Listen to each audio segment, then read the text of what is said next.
ความจริงแล้วค่ำคืนนี้เมื่อทราบในตอนเช้านะครับเนาะว่าองค์เทศองค์แสดงธรรมนั่นก็คือท่านอาจารย์หลวงพ่อวัชรินทร์ปิยธรรมโมด็อกเตอร์ซึ่งท่านก็มากระซิบบอกผมตีหลังวิหารแต่เจ้าละกรรมละวันนี้อาตมาเทศน์เนาะส่วนการเทศน์ตอนเช้านี้มอบหมายให้ท่านหนุ่มเป็นองค์เทศน์แทนส่วนอาตมาจะเทศน์ตอนกลางคืนที่ศาลาชวนแต่ปรากฏว่าอุบิเหตุ ท้องเสีย กระทันหันจึงมาสามารถเทศได้นะครับเนาะก็เลยต้องเปลี่ยนองค์เทศเป็นท่านอาจารย์ท่านพระครูวินัยธรอินจันทร์กันโตภาโสในค่ำคืนนี้นะครับ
บัดนี้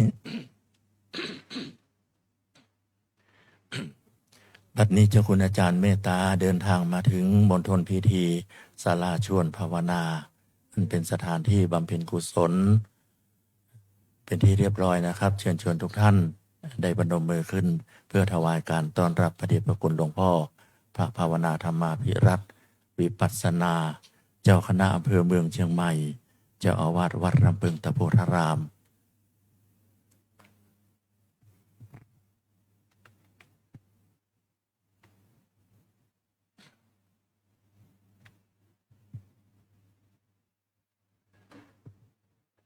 และเพื่อบ่ให้เป็นการเสียเวลานะครับเนาะเนื่องจากว่าศรัทธาสาธุชนท่านเจ้าภาพทุกท่านพร้อมแล้วเข้ากระผมนั้นจะขอกราบอาราธนาพระเดชพระคุณหลวงพ่อพระภาวนาธรรมาภิรัตน์วิปัสสนาเป็นองค์เมตตาประกอบพิธีจุดธูปเทียนเพื่อบูชาพระรัตนตรัยเพื่อก่อให้เกิดบุญกุศลและบารมีแก่ท่านผู้วายชนนั่นก็คือแม่ชีนำค้างลาภาน้อมนมัสการอาราธนาด้วยความเคารพอย่างสูงครับผม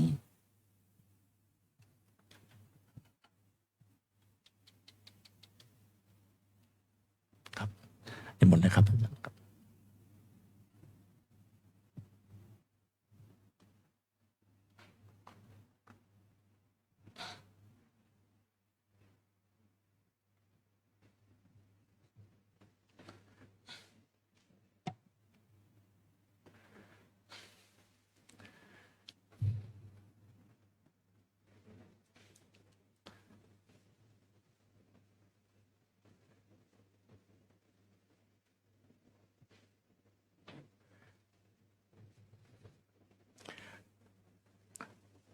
กราบขอบพระคุณในเมตตาบารมีธรรมของพระเดชพระคุณท่านเจ้าคุณอาจารย์เป็นอย่างสูงนะครับและต่อเนื่องกันไปในพิธีบำเพ็ญกุศลที่ต้องใช้ไฟใช้เทียนชนวนนะครับขออนุญาตเรียนเชิญ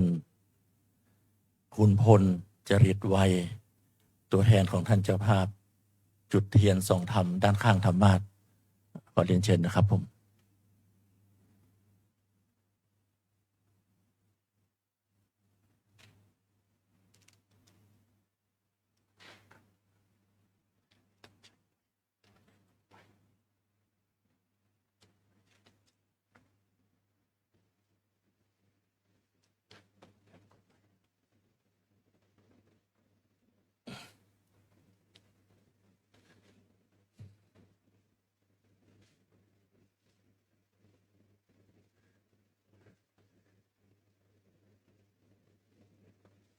เรียนเชิญท่านกับนั่งเก้าอี้รับรองเดิมครับ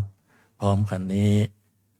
เรียนเชิญทุกท่านบูชาพระรัตนตรัยเพื่อไหว้พระไปพร้อมๆกันนะครับอิมินาสกาเลนะพุทธังอภิปูชยามะอิมินาสกาเลนะธัมมังอภิปูชยามะอิมินาสกาเลนะสังฆังอภิปูชยามะอะระหังสัมมาสัมพุทโธภควาพุทธังภควันตังอภิวาเทมิสวากขาโตภควตาธัมโมธัมมังนะมัสสามิสุปฏิปันโนภควโตสาวกสังโฆสังฆังนะมามิครับแล้วกันนี้นะครับก็ขอผมน้อมกราบอาราธนาท่านอาจารย์ท่านพระครูวินัยทรอินจันทร์กันโตภาโสขึ้นสู่ธรรมาสน์เพื่อแสดงพระธรรมเทศนาในการบำเพ็ญกุศลในค่ำคืนนี้นะครับ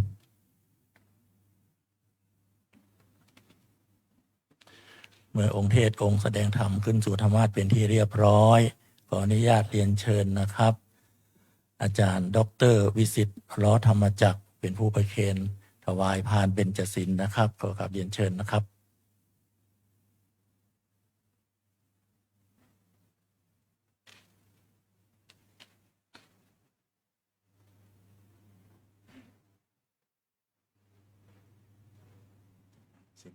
15-18ครับ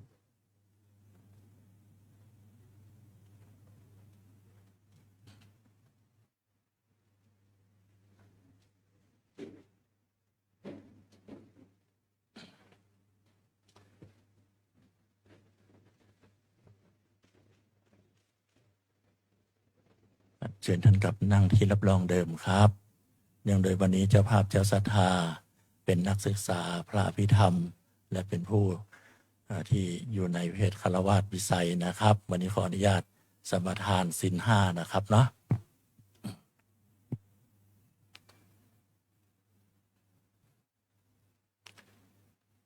มะยังพันเตวิสุงรักขณทายะติสรเนนะสหปัญจศีลานิยาจามะทุติยัมปิมายังพันเตวิสุ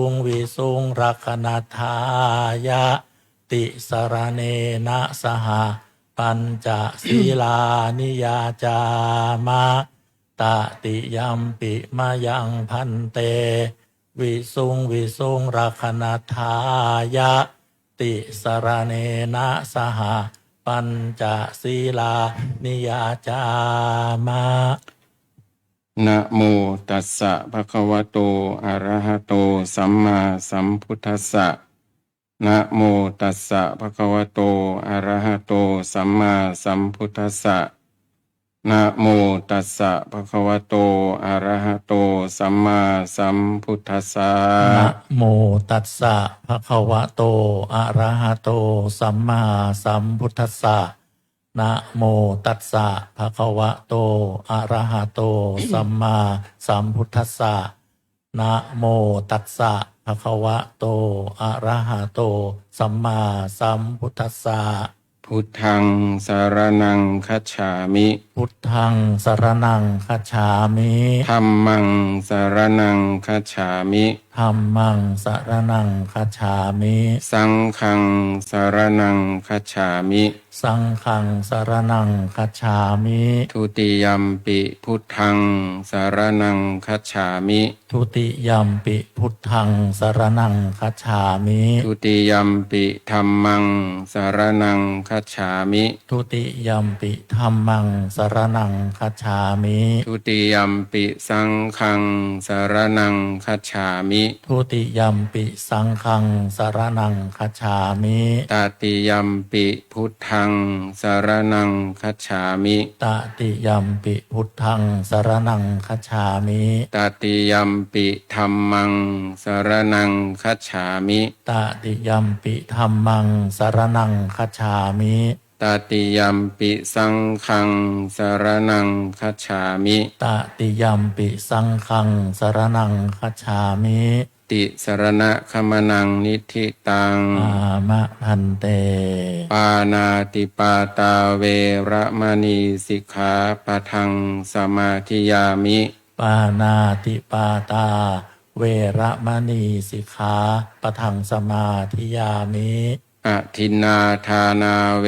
ระมณีสิกขาปะทังสมาธิยามิ อะทินนาทานาเวระมณีสิกขาปะทังสมาธิยามิ กาเมสุมิชฌาจาราเวระมณีสิกขาปะทังสมาธิยามิ กาเมสุมิชฌาจารา เวระมณีสิกขาปะทังสมาธิยามิ มุสาวาทาเวระมณีสิกขาปะทังสมาธิยามิ มุสาวาทาเวระมณีสิกขาปะทังสมาธิยามิ สุราเมรยมัชฌะปมาทฐานาเวระมณีสิกขาปะทังสมาธิยามิ สุราเมรยะมัชฌปมาทฐานา เวระมณีสิกขาปะทังสมาธิยามิ อิมานิปัญจสิกขาปทานิสีเลนะสุขติงยันติ สาธุ สีเลนะโภคสัมปทา สาธุ สีเลนะนิพุติงยันติตัสมาสีลังวิโสทะเย อามะพันเตสำหรับวันนี้นะครับน้าลูกสาวของคุณแม่ จะเป็นผู้อาราธนาธรรมเองนะครับเรียนเชิญนะครับท่านผู้อาราธนาธรรมครับ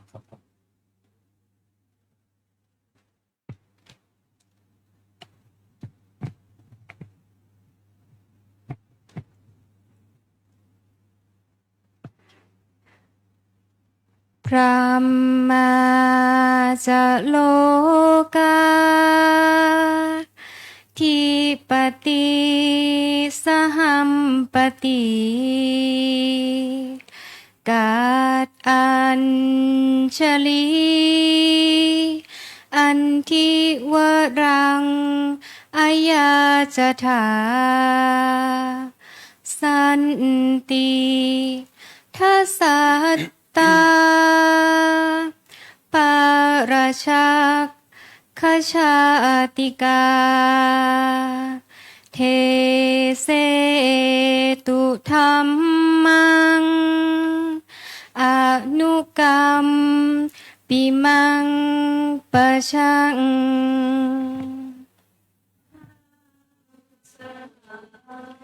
บอดีพรหม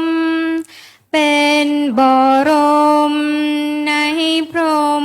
มาทรงฤทธิ์ที่ศักดากว่าบริษัททุกหมู่พรหมน้อมหาดนมัสการประดิษฐานนาทีสมค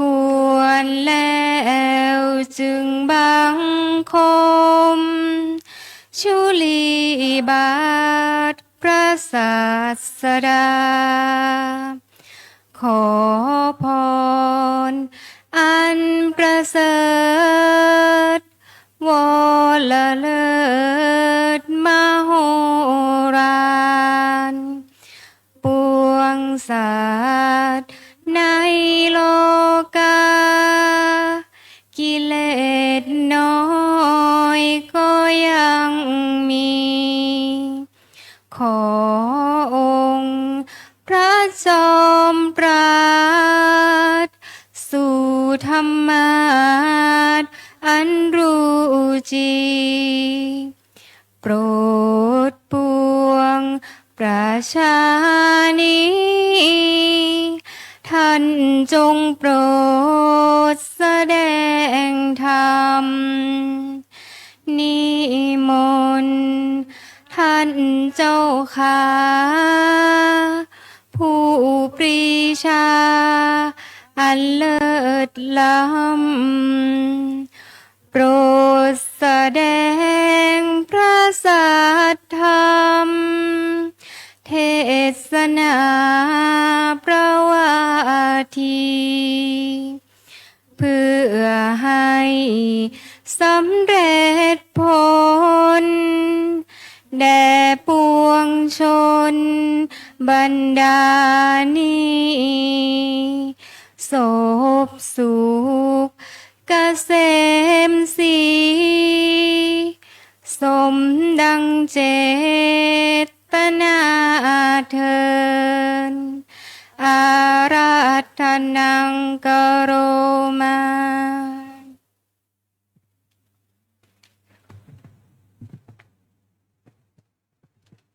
นะโมตัสสะภะคะวะโตอะระหะโตสัมมาสัมพุทธัสสะนะโมตัสสะภะคะวะโตอะระหะโตสัมมาสัมพุทธัสสะนะโมตัสสะภะคะวะโตอะระหะโตสัมมาสัมพุทธัสสะกตัญญูกตเวทิตาตีขอความนอบน้อมของข้าพเจ้าจงมีแด่พระรัตนตรัยกราบนมัสการท่านเจ้าคุณอาจารย์พระภาวนาธรรมาภิรัตน์ที่ให้โอกาสเทศในค่ำคืนวันนี้และเพื่อนสาธมิกพร้อมทั้งแม่ชีเจริญพรมายังญาติโยมทั้งหลายที่เป็นเจ้าภาพอันนี้เจ้าภาพอันนี้ก็ได้แก่คณะศึกษาพระพิธรรมและลูกหลานญาติมิตรพร้อมทั้งพระภิกษุสามเณรสาธุชนที่รู้จักกันเนาะเป็นอันนี้เป็นวันสุดท้ายของแม่ชีน้ำค้างที่จะได้มีสรีระให้เราเห็นก็พรุ่งนี้ก็ไม่มีแล้วนะมีแต่ชื่อประวัติก็เมื่อวานนี้ก็ว่าไปทีเนาะเป็นคนพิษณุโลกมีลูกมีบุตรบุตรธิดาอย่างละหนึ่งที่อาราธนาทำเมื่อกี้นี่คือนางสาวธนาภาลาภาแล้วก็คุณโยมนัทวุฒิลาภาแม่ชีก็มาบวชเมื่อวันที่12 กรกฎาคม ปี 57ระยะเวลาก็ประมาณ11 ปีเนาะสริอายุได้59เห็นมีแต่คนซื้อนะ59นะตีกันไปนะไม่รู้แม่ชีเขาจะให้หรือเปล่านะสงสัยไม่มีแล้วมั้งเนี่ยหมดแล้วมีแต่คนมาเขาเรียกลูกไม้หล่นไม่ไกลต้นเนาะลูกสาวก็เสียงดีเหมือนคุณแม่นะแม่ชีเขาก็อาราธนาธรรมเสียงดีก็ไปพอเจ็บป่วยไม่สบายอาตมาก็ไปเยี่ยม2 ครั้งนะครั้งแรกกับครั้งที่ผ่านมานี่ไปก่อนวันพระที่แล้วท่านโจยังคุยเลยหมอบอกว่าคงไม่ไหวละแม่ชีก็บอกว่ามาไปโรงพยาบาลครั้งนี้ท่านอาจารย์นะเขาก็เรียกพระครูเนาะว่าแม่น้ำเขาแม่ชีจะบอกตัวเองว่าแม่น้ำนะแม่น้ำไม่ไหวงวดนี้หนักกว่าเดิมแต่ก็สู้อยู่ทนเอาแต่เดี๋ยวนี้ไม่ไหวละย้ายไปที่ห้องสุจินโนเขาก็ย้ายไปตึกเดียวกันนะเลยไปเนี่ยหน่อยหนึ่งก็เลี้ยวที่เคาน์เตอร์เขาบอกไปดูก็เป็นห้องคลอดจะใช่หรือเปล่าเนาะปรับปรุงใหม่พอดีมีโยมเขามาเห็นอาตมาเขาก็บอกท่านมาเยี่ยมแม่ชีใช่ไหมเขาก็เดาถูกเนาะใช่บอกเขาก็พาไปติดต่อไปเยี่ยมก็คุยกันก็มีสติ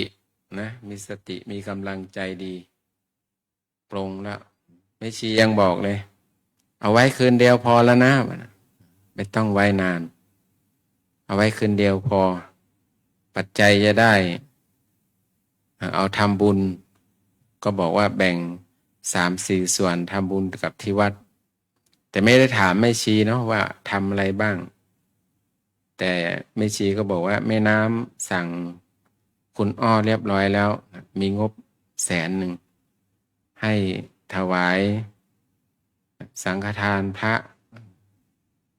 สวดเทศน์แล้วก็ทำอะไรให้มันเหลือให้เยอะที่สุดเขาว่านะให้มันเหลือให้เยอะที่สุดแบ่งเป็น3-4 ส่วนแต่ต่อมาไม่ได้ถามแล้วก็ฟังอย่างเดียวก็ให้กำหนดกำลังใจดีบอกว่าไม่ใส่อะไรสายพลุงพลังแม่ชีก็บอกไม่อยากเป็นคนมีเส้นเป็นคนมีเส้นแกก็ดีใจนะวันนี้มีความสุขมากที่อาจารย์มาเยี่ยมแม่ชีมีความสุขมากวันนี้เขาบอกแล้วก็ให้พรกับท่านโจก็แกก็คุยแม่น้ำอย่างงู้นแม่น้ำอย่างนี้เนาะตามภาษาก็บอกเรื่องนู้นเรื่องนี้จัดแจงละลูกก็ไม่ห่วงละพูดคุยกันเรียบร้อยละเรื่องดอกไม้เรื่องอะไรจริงๆก็แม่ชีก็บอกนะน้องสาวจะทำเองนะอาจารย์มาดามจะทำเองเขากลัวไม่สวยมาแต่เราบอกว่าสิ้นเปลืองนะแต่เขาอยากสวยก็ตามใจเขาเอาไปเอามาก็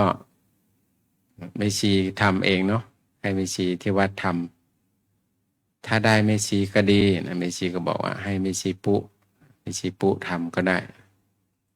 ตกลงก็เลยดอกไม้ก็เป็นของแม่ชีทำก็สวยเนาะใช้ได้เนาะใช้ได้ดีละพรุ่งนี้ก็เผาละเขาเรียกว่าแกก็ไปดีนะไปแบบมีสติแล้วก็บอกว่าดีแล้วเราก็เจริญเวทนานุปัสสนาสติปัฏฐานแล้วเรายังมีโอกาสดีกว่าคนอื่นที่เขาตายไม่รู้เรื่องขับรถอยู่ดีๆตายข้างถนนบ้างเหมือนรถไฟนะชนรถเมล์ที่กรุงเทพเนาะคนเชียงรายบ้างคนเชียงใหม่บ้างตายแบบไม่รู้ตัวนะต้องมาตรวจ DNA กันว่าใครเป็นใครเนี่ยเขายังไม่รู้เลยนะว่าจะตายเมื่อไหร่แต่แม่ชีดีแล้วโชคดีนะก็เอาวิกฤตนี้เป็นโอกาสเจริญสติกำหนดไปบอกว่ามันต้องใช้อะไรเขาเรียกมอร์ฟีนนะถ้าไม่ฉีดมอร์ฟีนไม่ฉีดปวดหน้าดูนะหมอคงให้มอร์ฟีนให้มันหลับไปเรื่อยๆนะเขาก็รู้ตัวนะแต่แม่ชีก็เมื่อคืนนี้หลวงพ่อบอกว่าอยากให้แม่ชีมาอยู่ที่วัดมาเสียชีวิตที่วัดมาที่ห้องแต่แม่ชีบอกว่าแม่ชีไม่อยากกลับอยากตายที่โรงพยาบาลสบายดีแม่ชีบางคนบอกเนาะแม่ชีบอกไม่อยากกลับบ้านไม่อยากไปละไปบ้านก็เป็นภาระของมาดามแม่ชีเรียกน้องสาวมาดามเนาะเป็นภาระให้กับมาดามเขาก็มีงานเยอะเป็นภาระให้เขาอีกแม่ชีก็อยากจะเสียชีวิตที่โรงพยาบาลวัดก็ไม่ไปละเดี๋ยวก็มีแต่คนไปเยี่ยมเนาะคนนั้นก็ไปคนนี้ก็ไปนะคนไข้ไม่ได้พักผ่อนอันนี้ก็ไปคุย2 อาทิตย์ที่แล้วเนาะที่แม่ชีเขายังมีสติสามารถพูดแจ้วตอบโต้ได้นะอันนี้เป็นเขาเรียกว่ามีอัธยาศัยดีอารมณ์ดีแต่แม่ชีเป็นคนถ้าใครไปว่าไปด่าแกก็ไม่ค่อยอยากจะสู้อยากจะไม่อยู่ละจะไปแล้วเนาะไม่อยากมีเรื่องมีราวกับใครทำงานอยู่ดีๆเนี่ยถ้าใครไปว่าไปด่าแกนะแกไม่เอาละแก แกไม่อยากจะเครียดนะไม่อยากจะเจอปัญหานะเขาเรียกว่าความเครียดมันก็สามารถเกิดขึ้นได้เนาะเป็นโรคเป็นภัยได้เกี่ยวกับกรรมพันธุ์บ้างโรคนี้กรรมพันธุ์บ้างเกิดจากอารมณ์เหมือนพระพิธรรมที่เราเรียนกันมาเนาะนักศึกษาพิธรรมเนาะต้องระวังจิตนะจิตมันเป็นธรรมชาติที่รับรู้อารมณ์รู้ที่ไหนรู้ทางตาหูจมูกลิ้นกายใจถ้าเราไม่ทันเขานะเขาก็ปรุงแต่งเนาะปรุงแต่งจิตมันชอบปรุงแต่งจิตดีก็เขาเรียกอะไรโสมนัส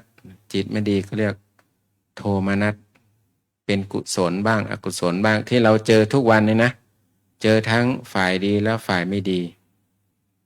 แต่จิตใต้สำนึกนะเขาไม่ได้กรองนะว่าอันนี้ดีฉันจะเก็บอันนี้ไม่ดีฉันจะเก็บไม่เก็บมันเก็บทุกเรื่องที่เราเจอนะจิตใต้สำนึกนะไม่ว่าจะดีไม่ดีแต่ถ้าเราเสพสิ่งไหนดีบ่อยๆใจเราก็เป็นกุศลนะใจแล้วก็สวยงามเขาเรียกจิตใจก็ยิ้มแย้มแจ่มใสแต่ถ้าจิตที่มันรับอกุศลบ่อยๆจิตมันก็เศร้าหมองเก็บอะไรไว้เยอะๆของไม่ดีเนาะถึงเวลาเราจะได้ยินเนาะวันนี้ระเบิดลงแสดงว่ามันเก็บไปเยอะมันก็เลยออกนั้นมันเลยออกมาถ้าเรามาทำในหลวงพ่อก็พูดบ่อยหลวงปู่ก็พูดบ่อยแม่ชีเขาก็มีคุณกับเรานะมีคุณถึงไม่ใช่แม่ไม่ใช่ญาติไม่ใช่พี่น้องแม่ชีก็มีคุณกับวัดวาอารามเนาะช่วยเหลือเกื้อกูลถ้ามีงานกฐินมีอะไรแม่ชีก็บอกบุญทำนู่นทำนี้หาเจ้าภาพมาเขาเรียกว่ารู้จักคุณของคนนะที่หลวงปู่บอกบ่อยๆหลวงพ่อเราก็บอกบ่อยๆเนาะรู้จักคุณของคนคุณของคนก็มีบิดามารดาปู่ย่าตายายครูบาอาจารย์ทั้งหลายผู้มีพระคุณหลวงพ่อท่านบอกว่าแม้แต่คนใช้เขาก็มีคุณกับโยมนะต้องดูแลต้องเอาใจใส่เขาด้วยนะรู้จักคุณของคนใช้ก็ไม่ใช่หาได้ง่ายๆเนาะโยมเนาะคนที่จะถูกใจเรานะทำอะไรแทนเราทุกอย่างเนี่ยมันหายากนะเดี๋ยวนี้โยมเขาบอกว่าถ้าท้องนะอาจารย์ต้องหาพี่เลี้ยงมาดูแลตั้งแต่ในท้องนะให้เขามาดูแลเราตั้งแต่เด็กมันอยู่ในท้องมันจะได้มีความผูกพันเขาเรียกรู้จักคุณของคนรู้จักคุณของคุณงามความดีเนาะคุณอะไรคุณงามความดีที่เราต้องทำสิ่งของต่างๆก็เหมือนกันอย่างที่บอกเนาะรู้จักคุณของสิ่งของสิ่งของต่างๆที่เราใช้สอยไม่ว่าจะเป็นไม้เป็นอาสนะเป็นที่นั่งถ้าเราไม่เก็บไม่ช่วยกันเก็บไม่ช่วยกันงำเนาะอายุการใช้งานก็น้อยสิ้นเปลืองต้องหาซื้อกันใหม่รู้จักคุณของคนรู้จักคุณของบุญ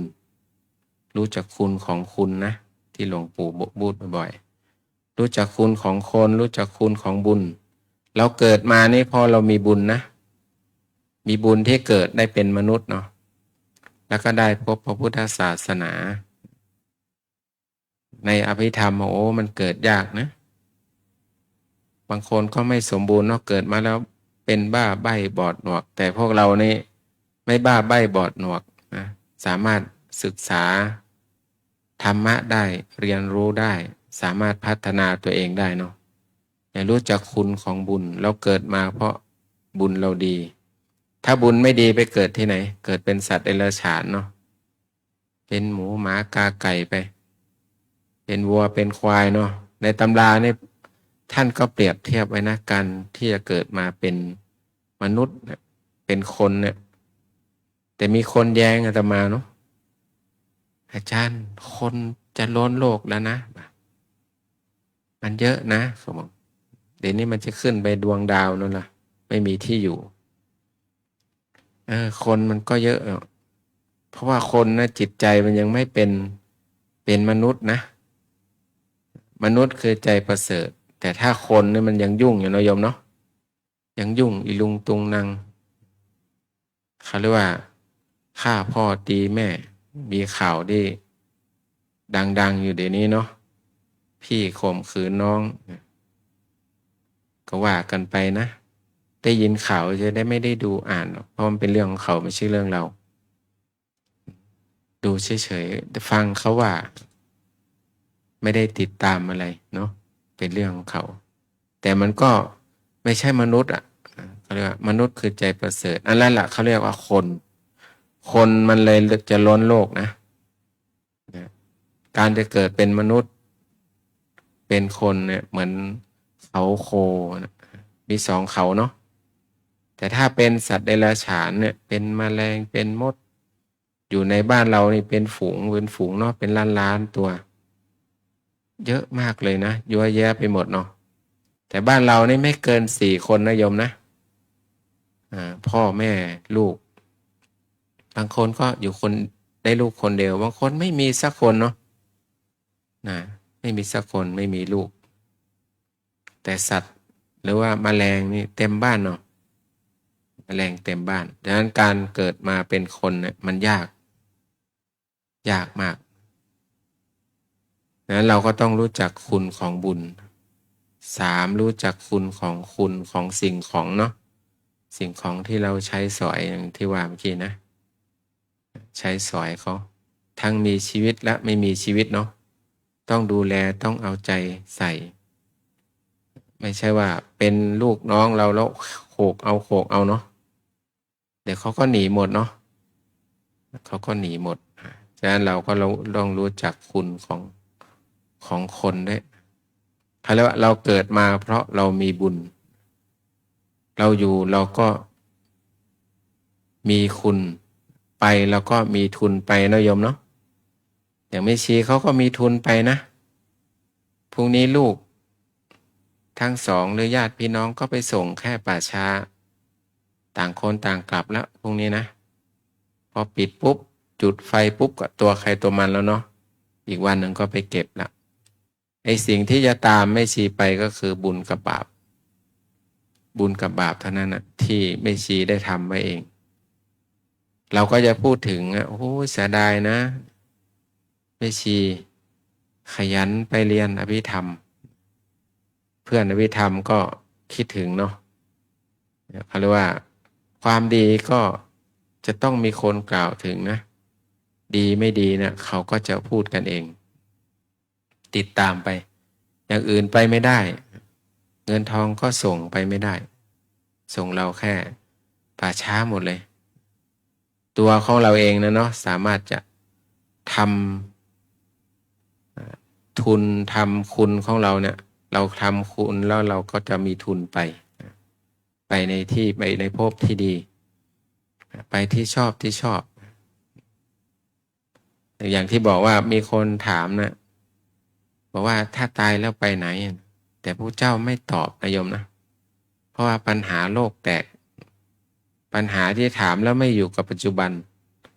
แล้วก็พาไปดูไม่ได้คุณต้องพิสูจน์เองต้องมาเดินมานั่งมาทำเองบางครั้งก็ว่าให้โยมเนาะอาตมายังไม่ตายเลยไม่รู้นะว่าตายแล้วไปไหนโยมเขาตายเองเนาะก็มันไม่รู้พระเจ้าไม่ตอบเพราะว่าตอบไปก็ไม่เป็นประโยชน์ไม่อยู่กับปัจจุบันเพราะว่าตอบได้แต่พาไปดูไม่ได้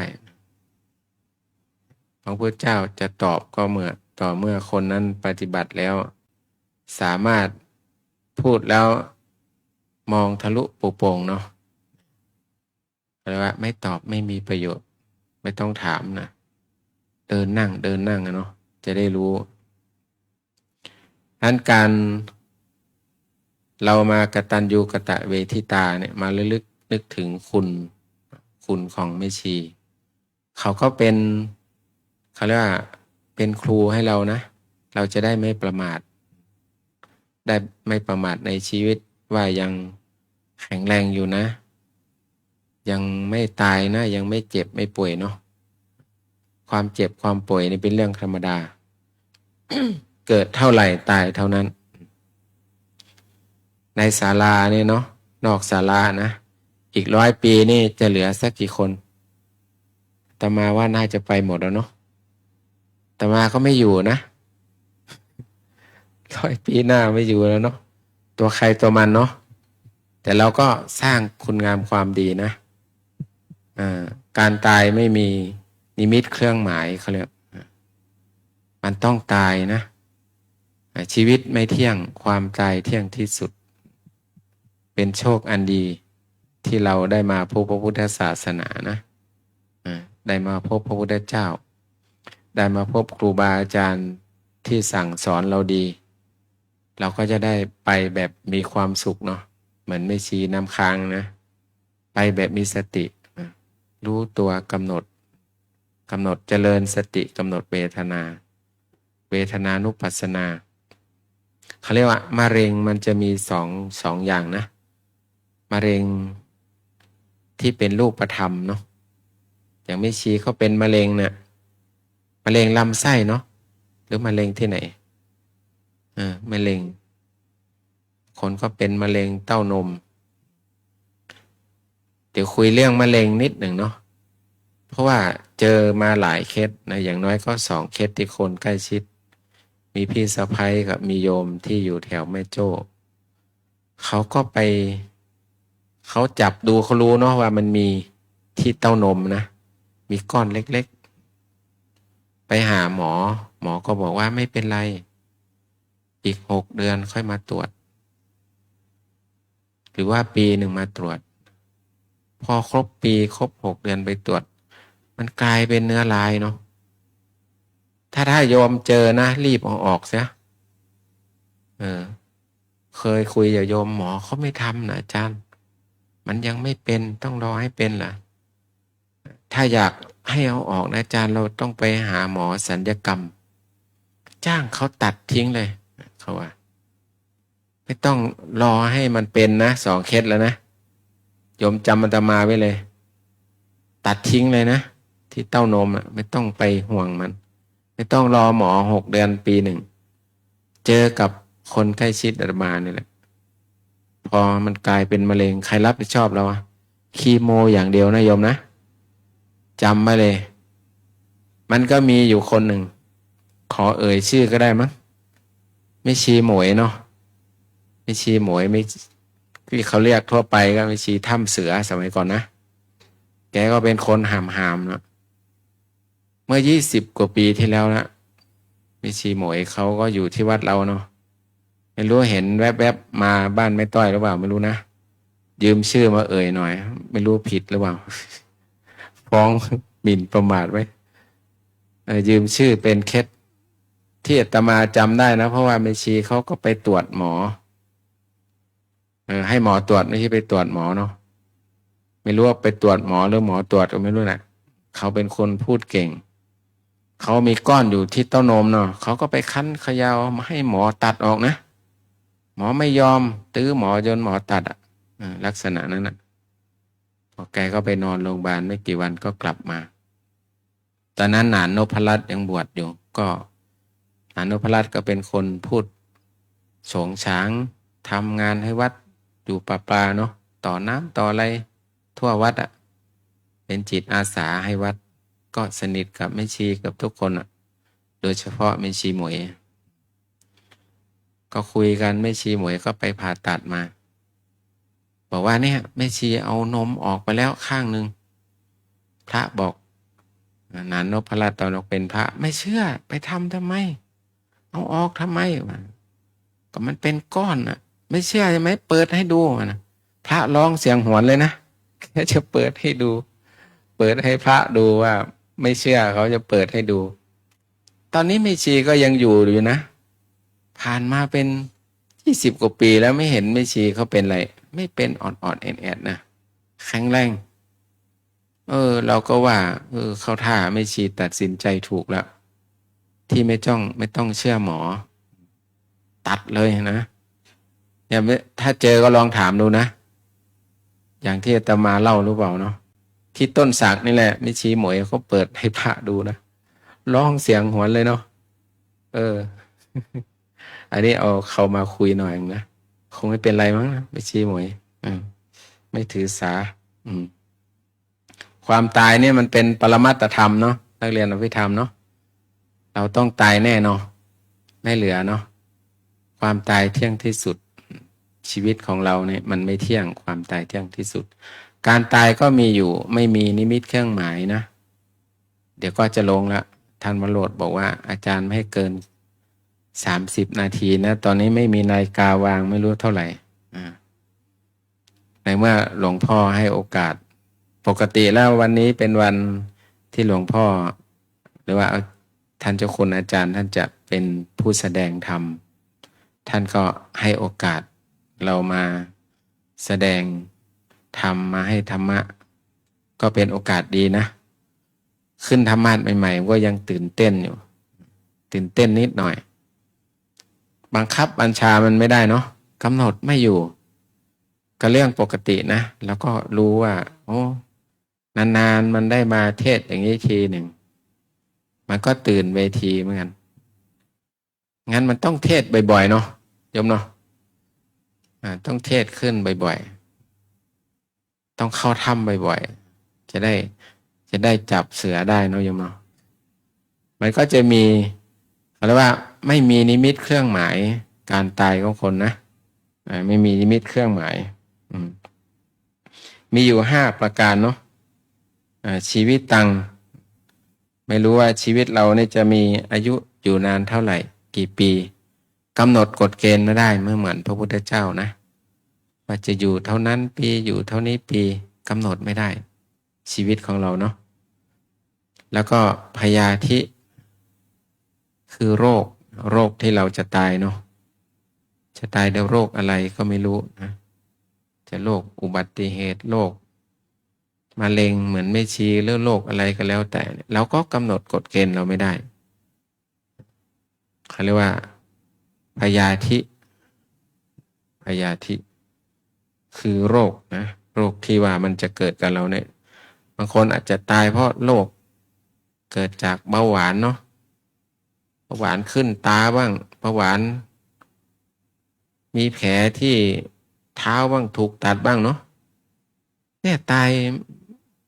ไม่รู้นะว่าเราจะตายโรคอะไรข้อที่ 2ข้อที่ 3กาละการเวลานะจะตายเช้าตายบ่ายตายเย็นไม่รู้นะเดินอยู่ดีๆล้มตายก็มีนะบางคนเนาะรถชนตายบ้างตายข้างถนนบ้างตายเวลาไหนก็ไม่รู้ตายที่ไหนเนาะเขาเรียกว่าข้อที่4เนาะตายที่ไหนไม่รู้แต่เวลาที่ตายไม่รู้ข้อ4นี่เขาเรียกว่าสถานที่ตายอย่างไม่ชีก็อยู่พิษณุโลกเนาะมาตายที่เชียงใหม่แล้วนะตายที่โรงพยาบาลเนาะก็ไม่ได้ตายที่บ้านบางครั้งเรายังไปบอกให้โยมนะบ้านโยมซื้อกันตั้ง30 ล้าน50 ล้านสุดท้ายโยมก็ไม่ได้นอนนะไม่ได้นอนบ้านตัวเองเนาะได้นอนไหมไม่มีสิทธิ์นอนเขาไม่ให้นอนยิ่งอยู่หมู่บ้านใหญ่ๆเนี่ยเนาะราคา10 ล้านขึ้นเอาหมู่บ้านกันแล้วกันไม่มีสิทธิ์นอนนอนศาลาวัดอย่างเดียวเนาะเคยบอกโยมต้องไปดูแลห้องน้ำให้ด้วยนะวัดที่เขาเอาศพไว้เนาะห้องน้ำนี่โอ้เดี๋ยวนี้เขาปรับปรุงใหม่นะเมื่อก่อนเนี่ยโอ้มันเหม็นนะห้องน้ำเนาะไปงานศพเจ้าของเนี่ยโอ้มีกิจการเยอะแยะไปหมดศาลาก็ซ่อมซ่อเนาะเนี่ยคนรวยนะมีเงินเป็น10 ล้าน100 ล้านไปอยู่ศาลาไม่สวยเนาะเดี๋ยวนี้เขาก็ปรับปรุงให้มันดีขึ้นไม่มีสิทธิ์อยู่เนาะโยมเนาะตายแล้วไม่มีสิทธิ์อยู่ศาลาวัดอย่างเดียวน่าคิดนะขายทิ้งเนาะโยมเนาะออกมาอยู่ข้างนอกโยมเนาะออกมาอยู่บ้านถูกนะจะได้นอนบ้านเป็นวาระสุดท้ายเนาะไม่มีสิทธิ์ได้นอนนะโอ้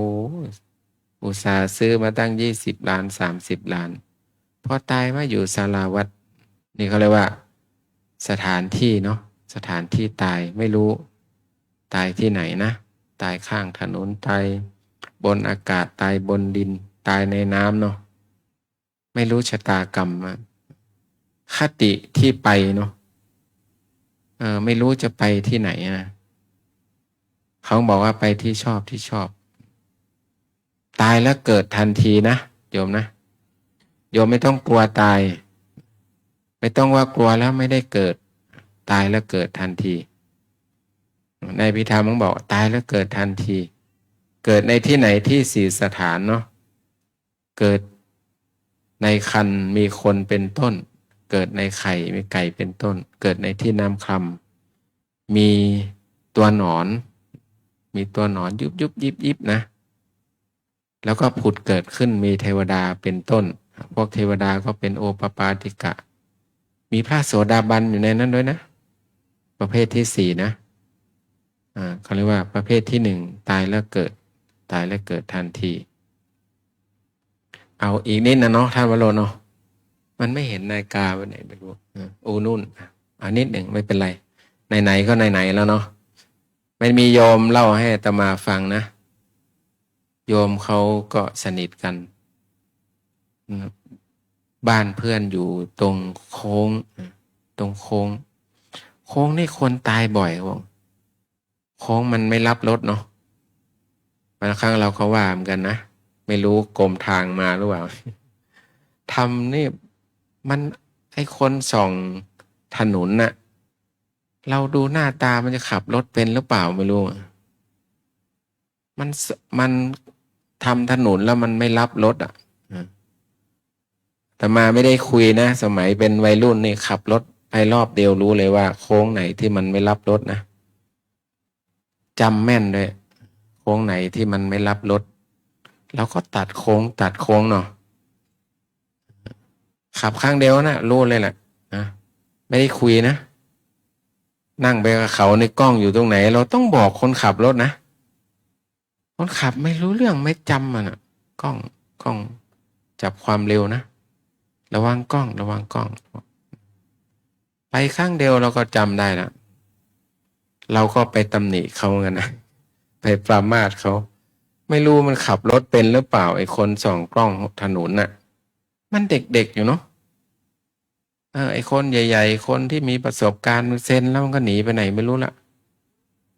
นิ้วอาตมาว่าเองนะไม่รู้เขาจะปรับมาปรามาสเขาหรือเปล่าจริงหรือเปล่าไม่รู้นะมันไม่เข้าโค้งตายโค้งนี้ก็เหมือนกันโยมเขาบอกโอ้รถแฉลบตายบ่อยมันมีอยู่เคสหนึ่งฝรั่งเสียชีวิตจังหวะที่บ้านที่อยู่โค้งนะเนาะเขาแต่งงานแล้วเขาก็มีลูกนะพอลูกคลอดออกมาผมมันสีทองนะผมเป็นสีทองออกฝรั่งเนาะเขาก็แปลกนะมันเป็นไปได้ยังไงเขาว่างั้นนะแสดงว่าตายแล้วเกิดทันทีเนาะเข้าท้องเขาพลุบเนาะมันเป็นได้เขาแปลกมากเลยนะเขาบอกน่ากายเกิดทันทีไอ้ที่ตายแล้วไม่ผุดไม่เกิดนะมีสัตว์อยู่ประเภทเดียวพระเจ้าท่านตรัสไว้นะคือสัตว์อรหันต์เท่านั้นพวกเราที่นั่งอยู่ในนี่แม้แต่อาตมานี่อยู่ในศาลาตายแล้วเกิดทุกคนนะถ้ายังไม่เป็นพระอรหันต์นะถ้าใครแช่งเราเนี่ยแสดงว่าเขาให้พรเราเนาะขอให้ท่านตายไม่ต้องผุดต้องเกิดนะถ้าด่าอาตมาเนี่ยอาตมาจะตั้งสติสาธุ3 ครั้งขอให้โยมให้พรอาตมาให้สมเป็นจริงนะให้พรเป็นอะไรให้พรเป็นพระอรหันต์นะโยมเนาะต้องจำไว้เลยนะสาธุเลยนะไม่ต้องโกรธเขาเนาะไม่ต้องโกรธเขาว่าไม่เผาผีกันละเขาบอกเราว่าตายแล้วไม่ต้องผุดต้องเกิดมันเกิดแน่นอนนะโยมนะไม่มีใครไม่เกิดในที่4 สถานที่บอกเมื่อกี้นะ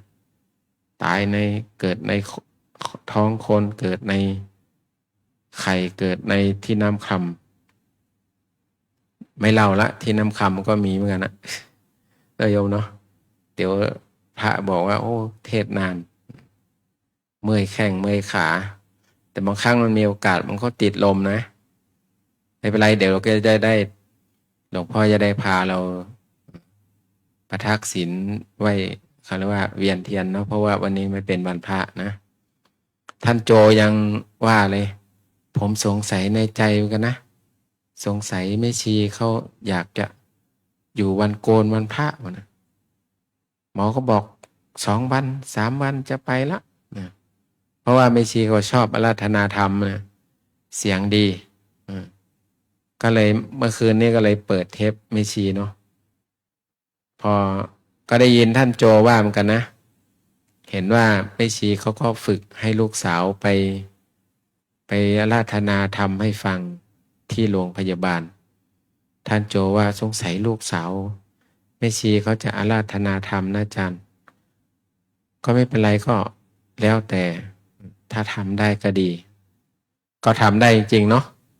ทำได้ดีด้วยนะโกนหัวดีไหมเนี่ยโกนหัวอยู่ช่วยหลวงพ่อเนาะช่วยหลวงพ่อถ้าไม่มีภาระนะไม่มีภาระเนาะมันโยมบางคนเนี่ยโอ้ยอาจารย์นะทุกข์มากอาจารย์แต่งงานเลยรู้อย่างนี้หนูไม่แต่งงานก็ได้ถ้าสึกได้เหมือนพระนี่อยู่หนูจะสึกแล้วเขาว่าถึงขั้นนั้นเลยนะโยมบางคนนะพอคุยไปคุยมามีห่วงโยจันอยากจะให้ลูกเป็นฝั่งเป็นฝาเอ้าเมื่อกี้ไอ้โยมบอกว่าทุกข์ไม่ใช่เขาเป็นไปมีลูกมีครอบครัวอีกรู้ว่าทุกข์ทำไมไม่บอกเขามาบวชตัว แล้วเขาก็บอกเนาะอย่าห่วงลูกไม่เป็นฝั่งเป็นฝานะแทนที่จะบอกให้ลูกมาบวชเนาะโยมเนาะอันนี้มันก็บางครั้งก็ลืมไปนะเขาก็บอกว่าถ้าถึกศึกได้เป็นเหมือนพระนี่หนูศึกออกจากครอบครัวแล้วแสดงมันทุกข์น่าดูเนาะวันนี้การแสดงพระธรรมเทศนาปกิณกะธรรมการที่เรามาแสดงความกตัญญูกตเวทิตาแก่แม่ชีน้ำค้างลาภาเนาะมีกลุ่มนักศึกษาพิธรรมตลอดถึงพระภิกษุสามเณร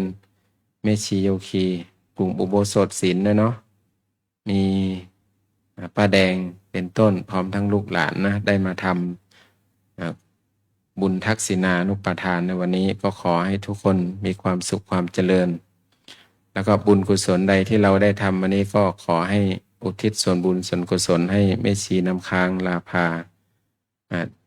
ได้ไปห่วงตกตรงไหนที่มันติดห่วงติดอะไรก็ขอให้แม่ชีได้อนุโมทนาแล้วก็จะได้ไปในภพภูมิที่ดีเนาะไม่ต้องห่วงละลูกก็โตแล้วไม่มีห่วงอะไรแม่ชีบอกว่าหมดห่วงอันการแสดงพระธรรมเทศนาก็พอสมควรแก่เวลาก็ขอสมุติยุติลงคงไว้แต่เพียงเท่านี้เอวังก็มีด้วยประกาศนี้อันธรรมยังสาธุกาลังกะโลมะเสสาธุสาธุสาธุปกิณกะสารธรรมหลายอย่างที่ได้เทศนาในค่ำคืนวันนี้นะครับเนาะโดยเฉพาะเรื่องของคุณที่ต้องรู้เรื่องของบุญที่ต้องรีบกระทำเพราะนำพาความสุขมาให้แล้วก็เรื่องของโรคเมื่อรู้ว่าเป็นก็ต้องรีบรักษาเยียวยาให้หายเป็นข้อคิดสารธรรมในค่ำคืนวันนี้นะครับลำดับพิธีบำเพ็ญกุศลจากนี้ไปจะเป็นการทอดผ้าไตรบังสกุลแด่องค์เทศองค์แสดงธรรมเชิญลูกสาวคุณแม่ประจำตำแหน่งผ้าไตรนะครับ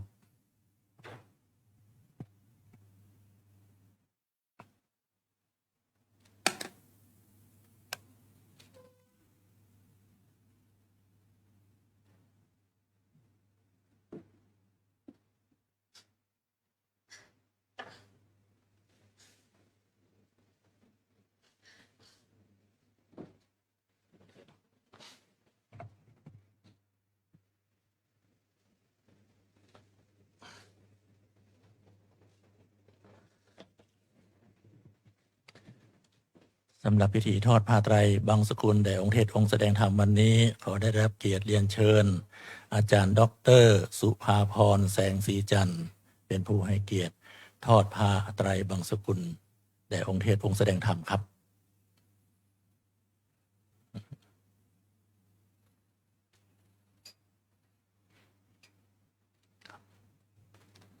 เชิญครับด้านหน้าองค์เทศเลยนะครับ ทอดผ้าด้านยาว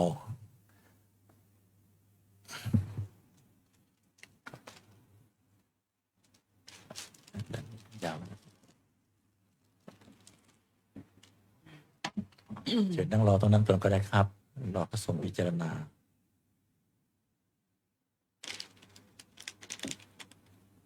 อนิจจาวัฏสังขาราอุปาทวยธัมมิโน อุปาชิตวานิรุจฉันติเตสังอุปัสสโมสุโข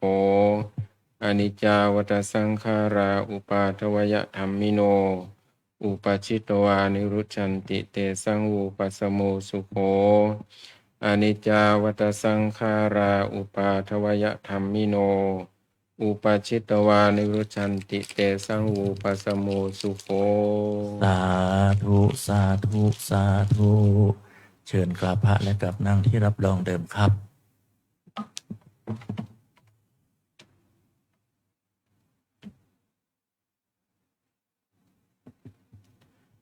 พระสวดอภิธรรมให้ตามหลักเนาะให้สวดอาทาสิเมนะเพราะว่าศพอยู่ไม่อายันจะโขสวดอาทาสิเมครับในพิธีทำบำเพ็ญกุศลจากนี้นะครับ น้อมถวายจตุปัจจัยทายธรรม2กันด้วยกันนะครับ กันที่ 1น้อมถวายบูชากันพระพุทธเรียนเชิญทันตแพทย์หญิงศรีรัตน์สวัสดิ์อัมไพรักษ์นะครับน้อมถวายบูชากันพระพุทธซึ่งเตรียมไว้ด้านหน้าแล้วนะครับ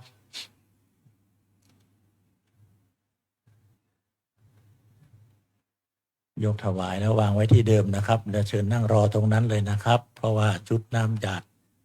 เตรียมไว้ด้านข้างทายทานเป็นที่เรียบร้อยนะครับ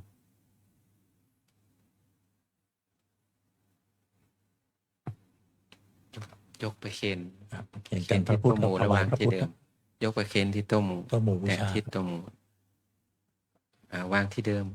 ยกวางที่เดิม จากนั้นเชิญนั่งรอตรงนั้นนะครับนะรอกรวดน้ำตรงนั้นนะครับ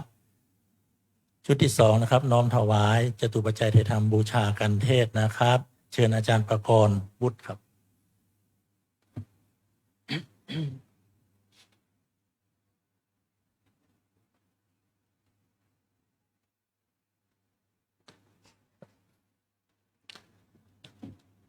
อาจารย์เชิญนั่งรอตรงนั้นนะครับเตรียมชุดน้ำหยาดวางตรงนั้นแล้วเตรียมกรวดน้ำนะครับ เอาน้ำหยาดไปให้หมอนะ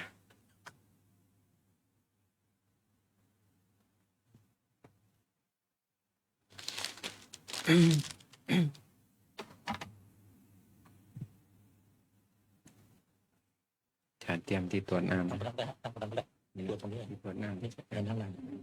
นั่งแยกกัน เตรียมตรวจน้ำนะ อุทิศส่วนบุญส่วนกุศลให้แม่ชีน้ำค้างลาภาเนาะยะถาวาริวาหาปุราปริปุเรนติสาครังเอวะเมวะอิโตทินังเปตานังอุปกปปติอิชิตังปฏิตังตุมหังชิปเมวะชมิสตุสเพปุเรนตุสังคปาจันโทปนรโสยะถามณิโชติระโสยะถาอายัญจโคทักขินาทินาสังคมหิสุปฏิทิตาทีครตังหิตายสะฐานาโสปกปติโสยาติธรรมโมจายังนิทัสสิโตเปตานะปูชาจกตาอุลาราพลัญจภิกขุนมนุปทินังตุมเหหิปุญญังปสุตังอนัปปกันติสัพพิติโยวิวัชชันตุสัพพะโรโควินัสตุมาเตภวัตวันตรายโยสุขีทีขายุโกภวะอภิวาทนาสีริสนิจจังวุธาปจายโนจัตตารโอธรรมวัฏทันติอายุวันโนสุขังภะลา สาธุสาธุสาธุในนามลูกหลานของคุณแม่ครับขอบคุณท่านเจ้าภาพทั้ง2ท่านเป็นอย่างสูงครับเชิญท่านกราบพระและกราบนั่งที่รับรองเดิม เอากันเทศเอาทำบุญกับแม่ชีนะนานเราไปหยอดตู้วันนี้ทำบุญเทศฟรีวันนี้ อนุโมทนาบุญนะสาธุสาธุสาธุ สาธุ สาธุดีแล้วสาธุว่าดีแล้ว กราบนิมนต์พระครูวินัยทรอินจันทร์กันโตภาโสนะครับนิมนต์ท่านกลับนั่งที่รับรองเดิมด้านล่างนะครับ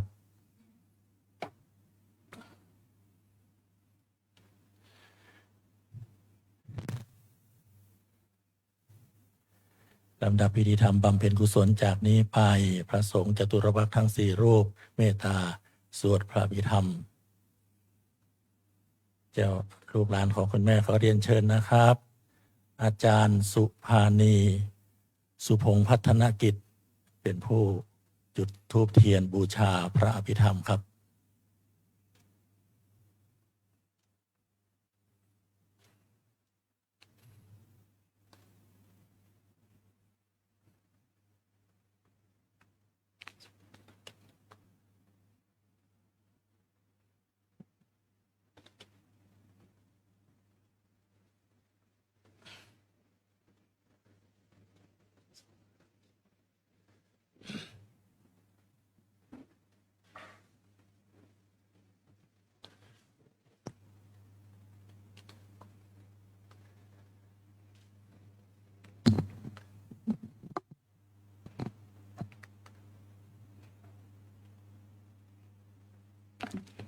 กราบขอบพระคุณอาจารย์เป็นอย่างสูงครับเชิญกราบพระและกราบนั่งที่รับรองเดิมครับ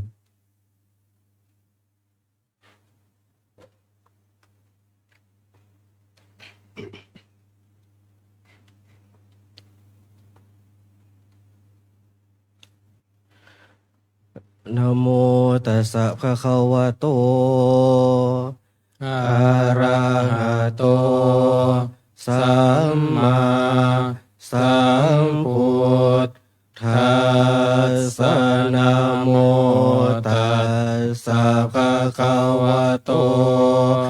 อะระหะโตสัมมาสัมพุทธั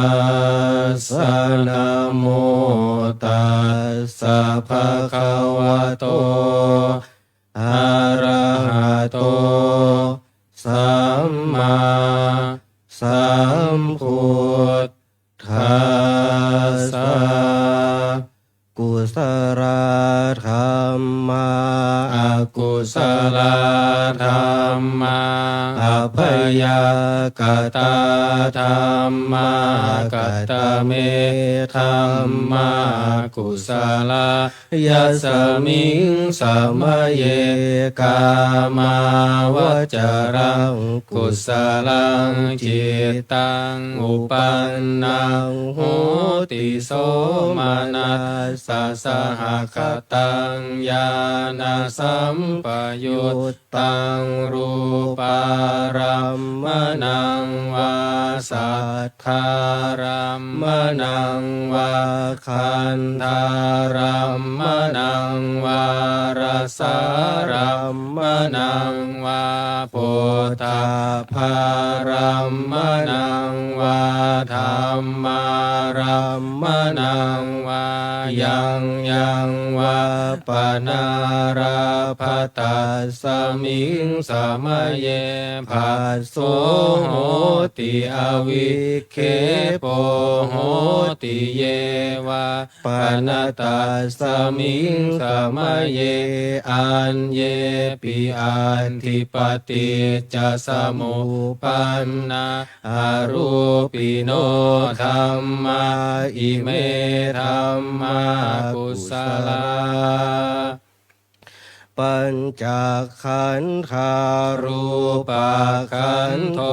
เวทนาขันโทสัญญาขันโทสังขาร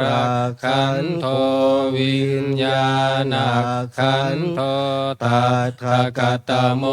รูปขันโทยังกินจิรูปังอติตานาคตปัจจุปันนังอัจฉัตตังวาภหิทาวาโอลาลิกังวาสุขุมังวาหีนังวาปณิตังวายันทุเร วาสันติเกวาตาเทกัจฉังอภิสัญโยหิตวาอภิสังคิปิตวาอายังวุจติรูปขันโทสังฆโหอาสังฆโหสังฆหิเตนะอาสังฆหิตังอาสังฆหิเตนะสังฆหิตังสังฆหิเตนะสังฆหิตังอาสังฆหิเตนะอาสังฆหิตังสัมปโยโควิปโยโคสัมปยุตเตนะวิปยุตตังวิปยุตเตนะสัมปยุตตังอาสังฆหิตังชะปัญญาติโยขันธปัญญาติอายตนะปัญญาติธาตุปัญญาติสัจจะปัญญาติอินทริยปัญญาติปุคละปัญญาติกิตตาวตาปุคลานังปุคละปัญญาติสมัยวิมุตโตอสมัยวิมุตโตกุปธรรมโมอกุปธรรมโมปริหานธรรมโมอปริหานธรรมโมเจตนาภาโพอนุรักขณาภาโพปุถุชโนโคตรภูพยุปรโตอภยุปรโตภามภาคมโนอภาภาคมโนนิยโตอนิยโตปฏิปันนโกภะเลติโตอะระหะอะระหัตตายปฏิปันโนบุคโรอุปราปฏิสัจจิกันทปรมัตเถนาติอามันตายโยสัจจิกาโทปรมัตโทตโตโสปุคโลอุปราปฏิสัจจิกันทปรมัตเถนาตินาเหวังวาตามเพอาชานาหินิขหังหันจิปุคโลอุปลาปฏิสัจจิกันทปรมัตเถนะเตนะวัตเรวาตาเพโยสัจจิกาโทปรมัตโทตโตโสปุคโล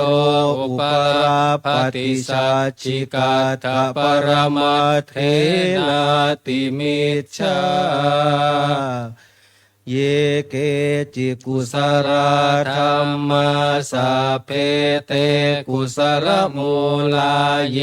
วะปนกุสลมูลาสัพเพเตธรรมะกุสลาเยเกจิกุสลธรรมะสัพเพเตกุสลมูเลนะเอกมูลาเยวะปนกุสลมูเลนะเอกมูลาสัพเพเตธรรมกุสลาเหตุปัจจยโยอารัมมณปัจจยโยอธิปติปัจจยโยอนันตรปัจจยโยสมนันตรปัจจยโยสหชาตปัจจยโยอัญญมัญญปัจจยโยนิสยปัจจยโยอุปนิสยปัจจยโยปุเรชาตปัจจยโยปัจฉาชาตปัจจยโยอาเสวนปัจจยโยกัมมปัจจยโย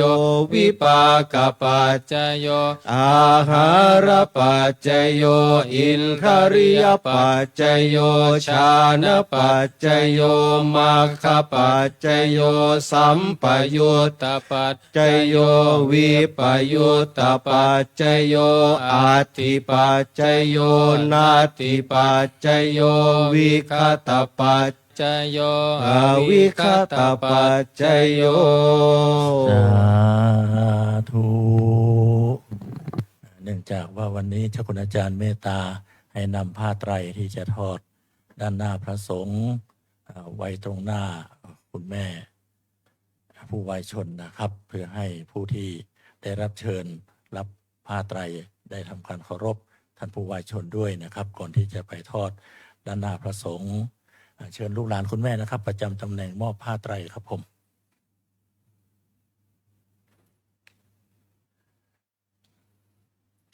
สำหรับผ้าไตรบางสกุลในทั้งหมด8ท่านนะครับ แบ่งเป็น2ชุดละ4ท่านในชุดแรก4ท่านนั้นเมื่อผมชื่อนามครบทั้ง4ท่านแล้วเชิญท่านออกมารับผ้าไตรด้านหน้าได้เลยนะครับเรียนเชิญคุณพันนา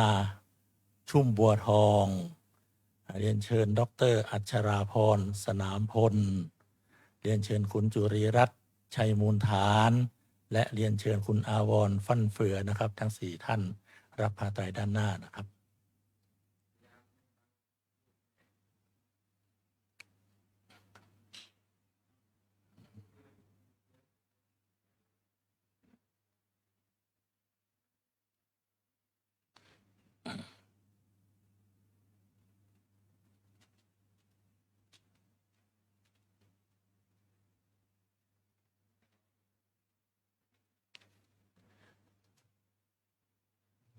ทั้ง4ท่านพร้อมด้านหน้าพระสงฆ์ก่อนนะครับเดี๋ยวค่อยทอดพร้อมกันนะครับ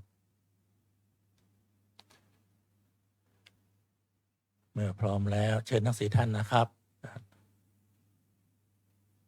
เสร็จแล้วพระสงฆ์ยังไม่ต้องพิจารณานะครับเชิญทั้ง4ท่านกราบพระและกลับที่นั่งรับรองเดิมได้เลยครับเพื่อชุดที่2จะได้ทำการทอดต่อเนื่องกันไปนะครับสำหรับชุดที่2นั้นขออนุญาตเรียนเชิญนะครับคุณนัดดาวมาโทราชเชิญคุณอนัญญาเทวมิตรเชิญคุณชนกพรชูชาติและเชิญคุณลำพองแก้วฟองคำนะครับทั้ง4ท่านรับผ้าไตรด้านหน้านะครับ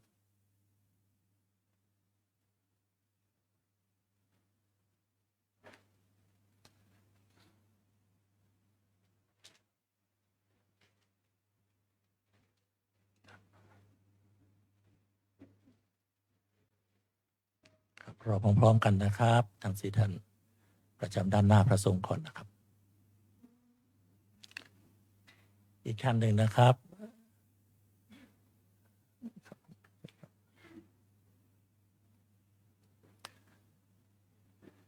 เมื่อพร้อมแล้วทั้ง4ท่านทอดทับวางทับซ้อนกันเลยนะครับทับซ้อนเชิญท่านนั่งรอตรงนั้นก่อนนะครับรอพระสงฆ์พิจารณานะครับ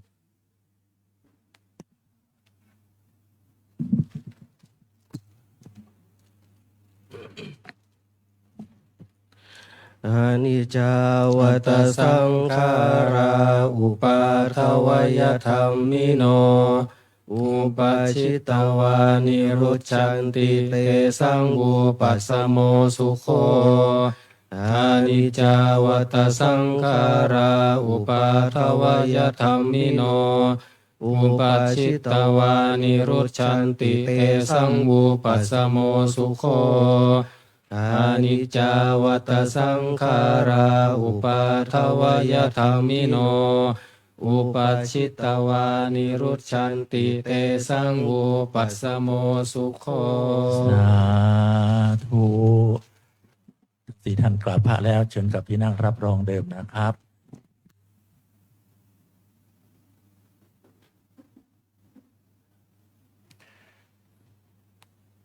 และในปัจฉิมพิธีอันเป็นพิธีสุดท้ายในการบำเพ็ญกุศลทักษิณานุปทานน้อมถวายจตุปัจจัยทายธรรมนะครับเรียนเชิญท่านเจ้าภาพทั้ง4ท่านดังผู้มีรายนามรายชื่อดังต่อไปนี้นะครับท่านที่1คุณสุรชัยคัมภีระท่านที่2คุณธนันท์อมรทวิราชท่านที่3คุณณัฐวุฒิลาภาและท่านที่4คุณภารกรสาลิขิตนะครับทั้ง4ท่านน้อมถวายจตุปัจจัยทายธรรมแด่พระสงฆ์ครับประจำด้านหน้าพระสงฆ์ทั้ง4รูปนะครับ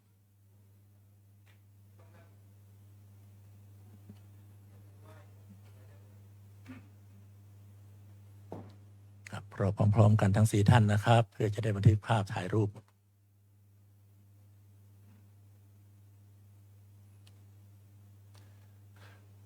เมื่อพร้อมแล้วเรียนเชิญน้อมถวายนะครับ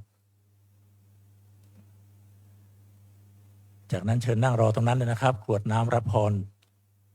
ตรงนั้นเลยนะครับ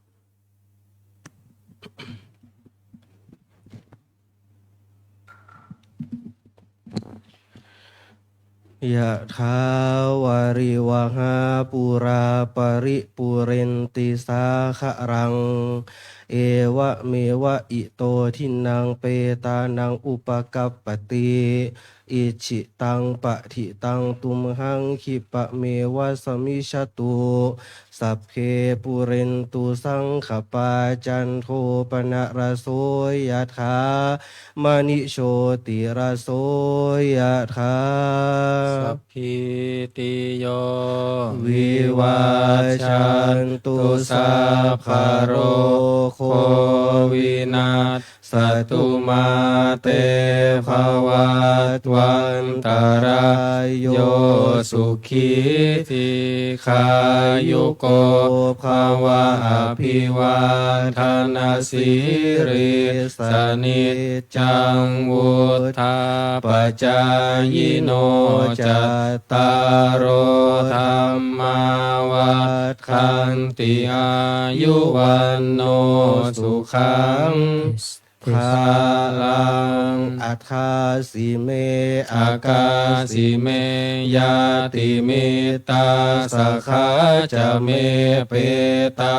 นังคากินังคาชาบุเพกตมนุสรังนะหิรุณนังวาโสโกวายาวันยาปริเทวนานาตังเปตานามาทายะเอวังติทันติยาตโยอายัญจะโคทาคินาทินนาสังคัมหิสุปฏิทิตาทิคาราตังหิตายาสถานาโสอุปกัปปติโสยาติธรรมโมจะอายังนิทัสสิโตเปตานาปูชาจักตาอุลาลาภลันจะภิกขุนามนุปทินนางตุมเหหิปุญญังปัสสุตังอนาปกันติภวตุสาภามังคารังรักขันตุสัพพเทวตาสัพพพุทธานุภาเวนัสสทธาโสทิภวันตุเตภวันตุสัพพมังคารังรักขันตุสัพพเทวตาสัพพธรรมานุภาเวนัสสทธาโสทิภวันตุเตภวันตุสัพพมังคารังรักขันตุสัพพเทวตาสัพพสังฆานุภาเวนัสสทธาโสทิภวันตุเต สาธุสาธุสาธุเชิญทั้งสี่ท่านกราบพระและกลับนั่งที่รับรองเดิมครับในนามของลูกหลานของคุณแม่นะครับขอกราบขอบคุณท่านเจ้าภาพคณะนักศึกษาพระอภิธรรมทุกรุ่นทุกปีนะครับเป็นอย่างสูงนะครับผมและเรียนเชิญทุกท่านเจริญจิตตภาวนากุศลเพื่ออุทิศส่วนบุญส่วนกุศลถึงแม่ชีน้ำค้างลาภาผู้วายชนในเวลาสักครู่นะครับ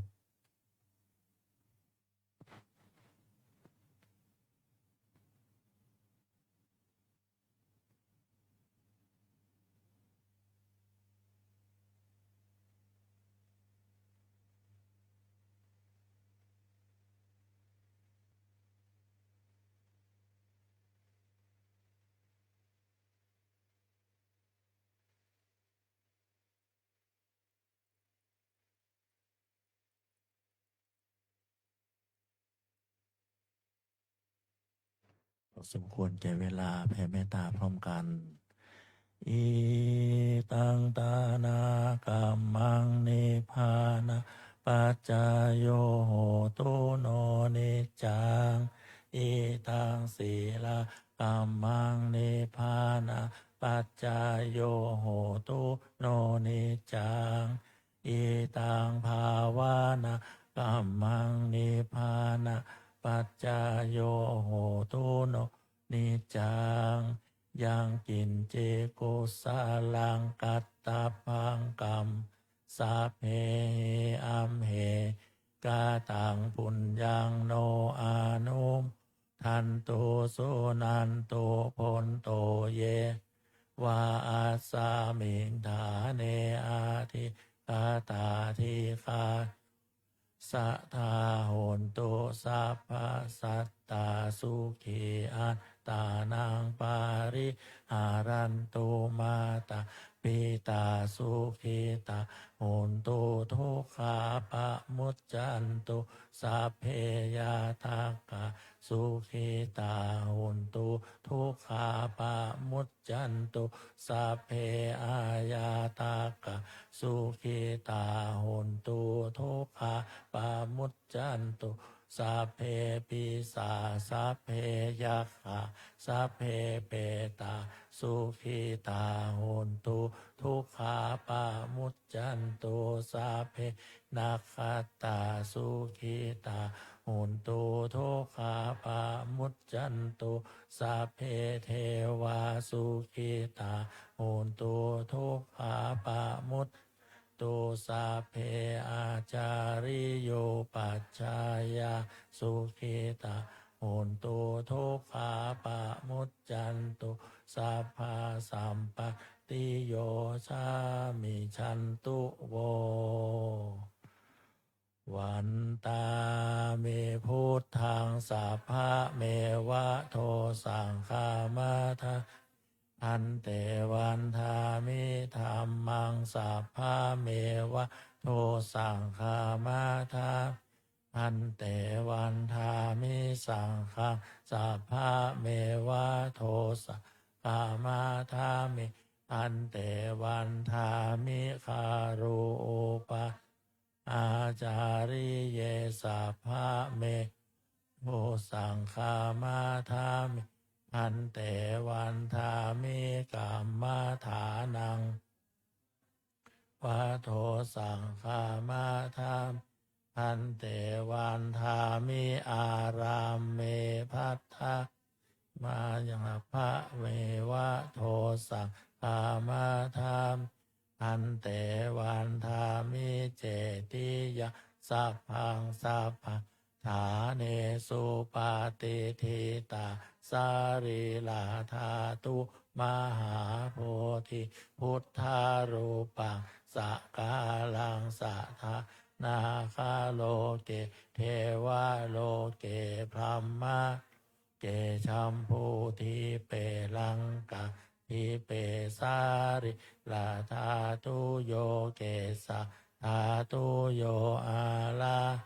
ตาธาตุโยเจติยังอันทะโกติจาตุราสีติสาอาเสธรรมขันเทสัพเพสัมปะทาเจติยังอาหังวันตามิสาภาโส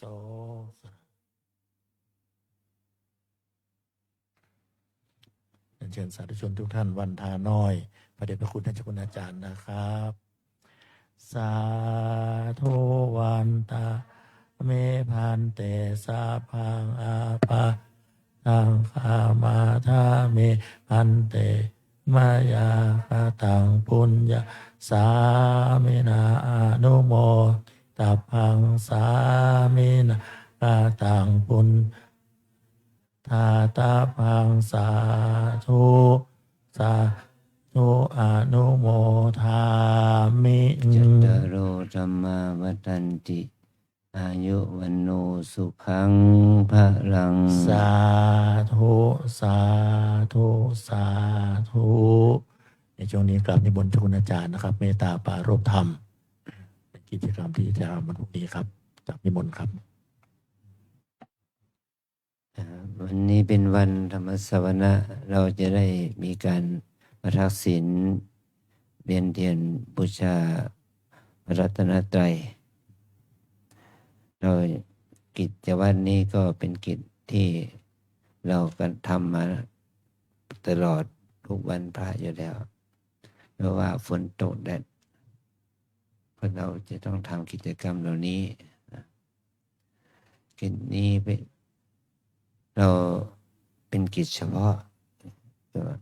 งานศพไม่ว่าเป็นของพระภิกษุสามเณรแม่ชีโยคีอุบาสกอุบาสิกาที่ได้มาตั้งศพบำเพ็ญกุศลที่ว่าเราก็ต้องมีกิจอย่างนี้ เพื่อที่จะทำให้เราได้บำเพ็ญกุศลได้หลากหลาย งานที่เราทำก็เพื่อเป็นมหากุศลเพื่อให้เกิดความไม่ประมาทที่ของชีวิตนะในค่ำคืนนี้ท่านเราได้ฟังธรรมจากพระครูมินิธรอิจันทร์กันโทภาโสและสวดสัตตปกรณ์อภิธรรม7 คัมภีร์จากพระภิกษุสามเณรว่าเราถือว่าเราได้ทำกิจน้อยใหญ่ตรงนี้เพื่อเป็นการปรับยกระดับจิตของเราให้ได้มีโอกาสได้สัมผัสกับ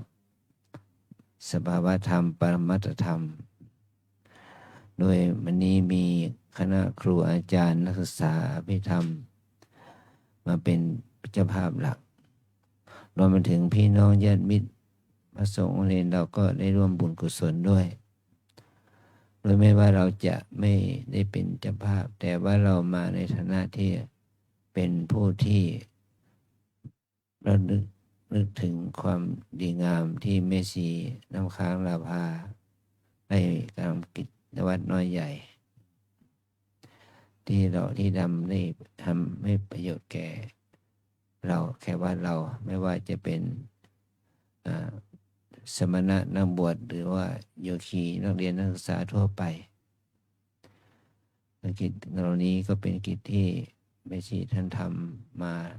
เป็นนิจศิลอยู่แล้วเราจึงมีความเต็มใจที่จะทำกิจวัตรเหล่านี้ วันพรุ่งนี้ตอนเที่ยงครึ่งอย่างช้านะเราก็จะได้มีการทำบุญทักขินาโดยมีพระภิกษุ10 รูปมาสวดมาติกาแล้วก็บางสกุลและบางดอกไม้จันทร์ที่วัดเนี่ยแหละเพราะว่าเรา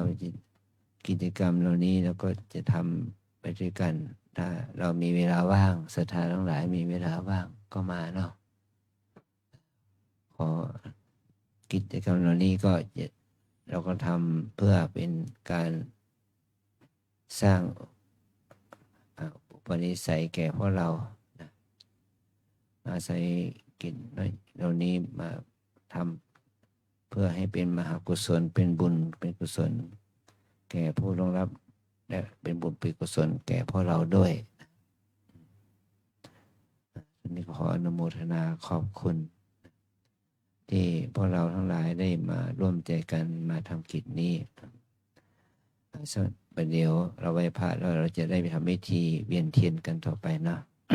ไหว้พระพร้อมกันนะครับอะระหังสัมมาสัมพุทโธภะคะวาพุทธังภะคะวันตังอะภิวะเทมิสวาหาโตภะคะวะตะธัมโมธัมมังนะมัสสามิสุปฏิปันโนภะคะวะโตสาวกสังโฆสังฆังนะมามิเรียนเชิญทุกท่านนะครับนะเวียนเทียนกันต่อเนื่องกันไปเลยนะครับเนื่องจากเวลานั้นดึกแล้วนะครับ มีสวยดอกไม้อยู่ที่ไหนล่ะ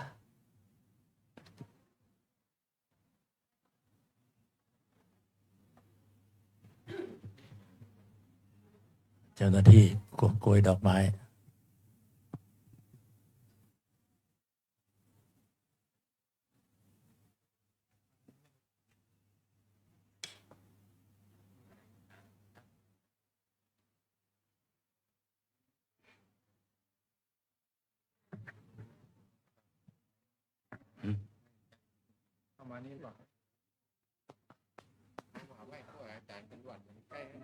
เอาไว้นี่คนจะมันต้องแตก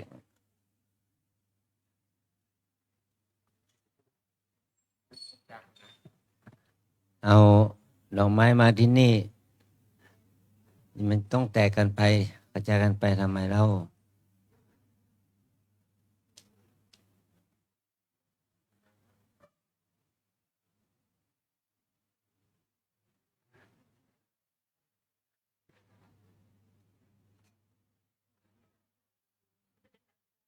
แสดงกัน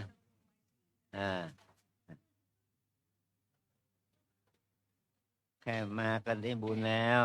ได้บารมีแล้ว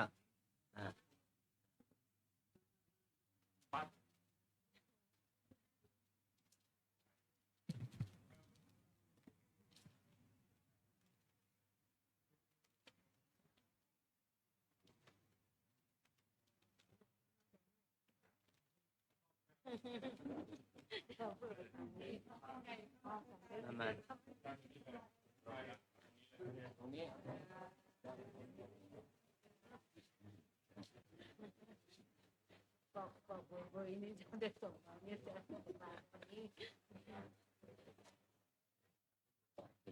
ติโยวิวัชชันตุสัพพะโลกโควินัสสุขีทีฆายุโกภวะวิวาสัจจายิโนสัสสาโลอายุวันโนสุขังภะแจกขนมแจกขนม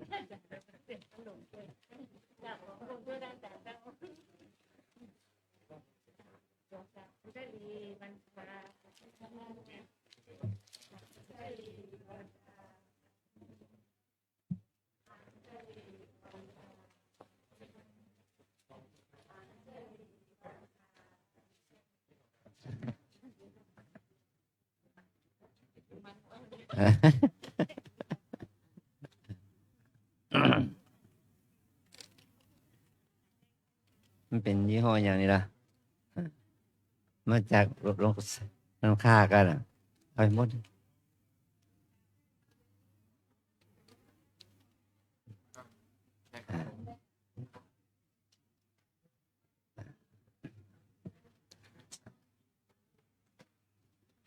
เราทั้งหลายจะได้บูชาพระรัตนตรัยนะบูชาพระรัตนตรัยด้วยดอกไม้ธูปเทียนที่เราถืออยู่นะ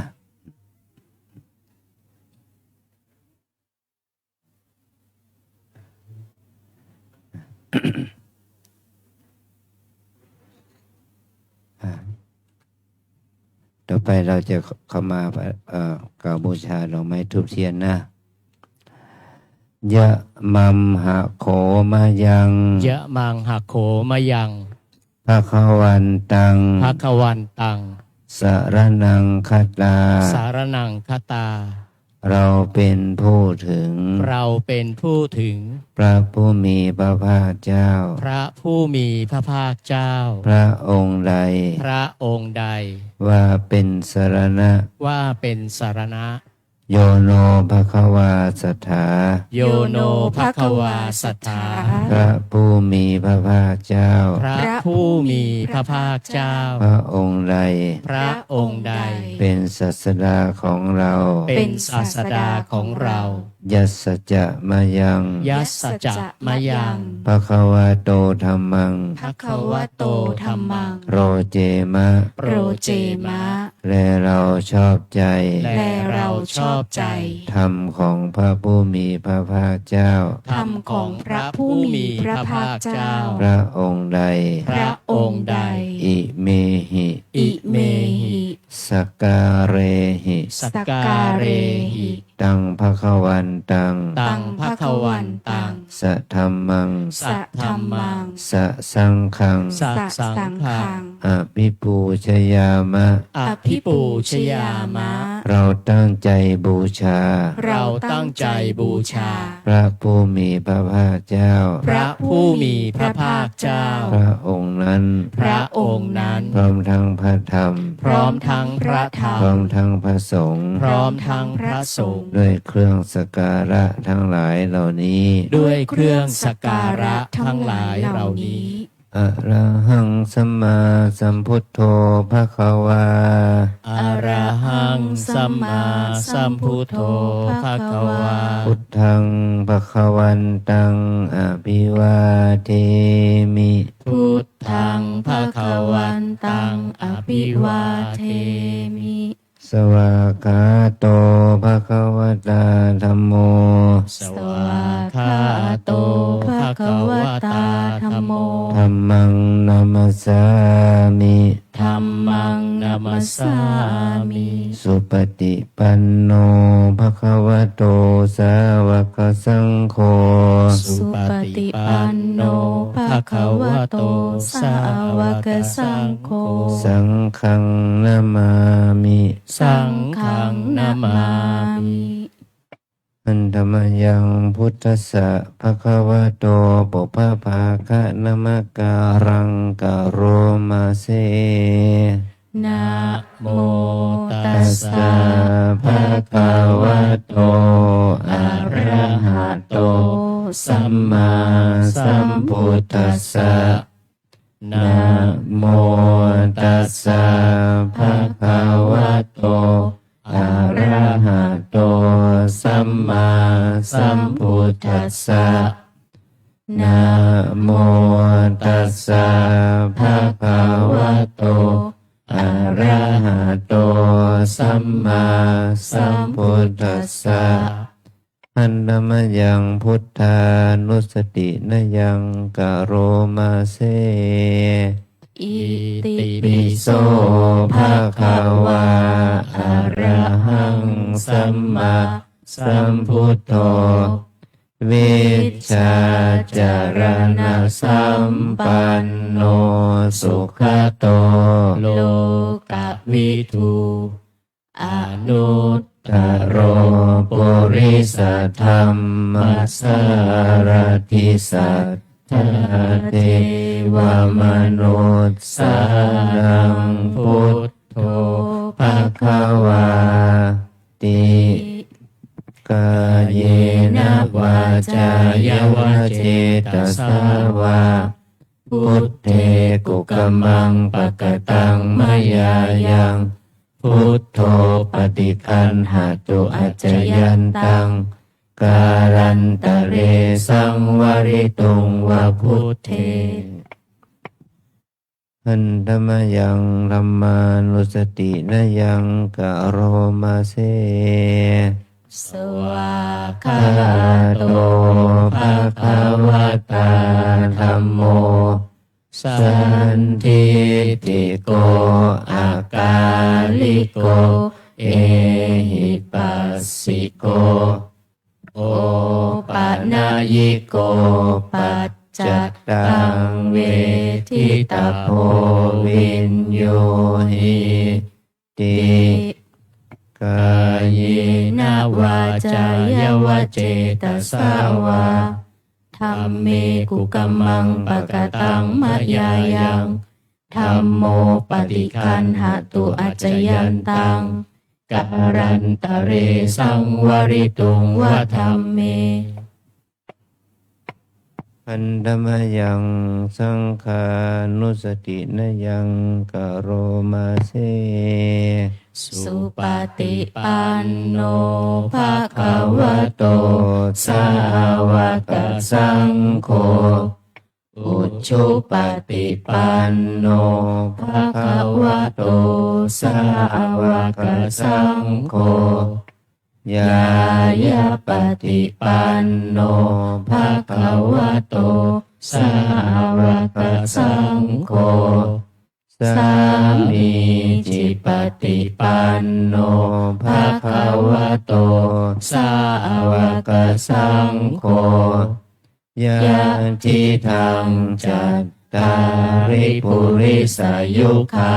นิอัตถปุริสปุคลาเอสัพพะวะโตสาวกสังโฆอาหุนยโยปาหุนยโยทักขินยโยอัญชลีการณิโยอนุตตรังปุญญเข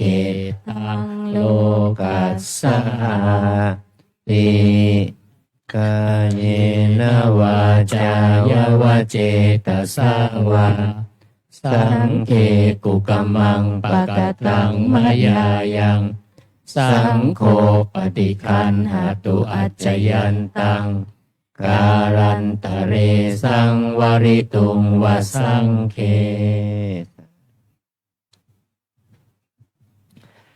ไปเวียนเทียนด้วยกันเนาะค่ะขออนุญาตใช้เสียงนะคะตอนนี้ขอให้ญาติโยมทุกท่านนะคะที่จะร่วมเวียนเทียนด้วยนะคะ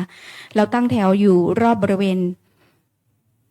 พระเจดีย์นะคะตั้งแถวรอท่านเจ้าคุณพระอาจารย์นะคะเราจะต่อท้ายโยคีผู้ปฏิบัติธรรมนะคะซึ่งได้ตั้งแถวรออยู่ตรงบริเวณหน้าพระวิหารนะคะตอนนี้ให้โยคีทุกท่านนะคะตั้งแถวจัดแถวเรียง4นะคะเว้นระยะห่างนะคะ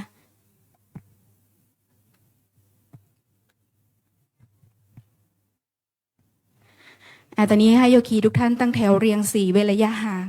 นะคะเราจะต่อท้ายคณะพระภิกษุสงฆ์นะคะแล้วก็ตามด้วยลำดับของท่านแม่ชีนะคะ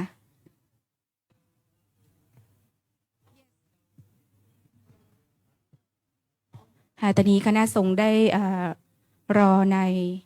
บริเวณพระวิหารนะหลวงพ่อตะโปนะคะเดี๋ยวรอพระอาจารย์น่าจะคุณสักครู่หนึ่งนะคะตอนนี้ใครที่มีไฟแช็กนะคะให้จุดแต่เทียนพระสงฆ์ออกมาจากในวิหารเลยครับพระสงฆ์ออกมาจากในวิหารนะครับออกมาข้างหน้าเนี่ยด้านหลังเลยครับมีไฟแช็กยังจุดแต่เทียนค่ะจุดแต่เทียนค่ะเดี๋ยวรอพระอาจารย์ตั้งแถวตรงไหนอ่ะ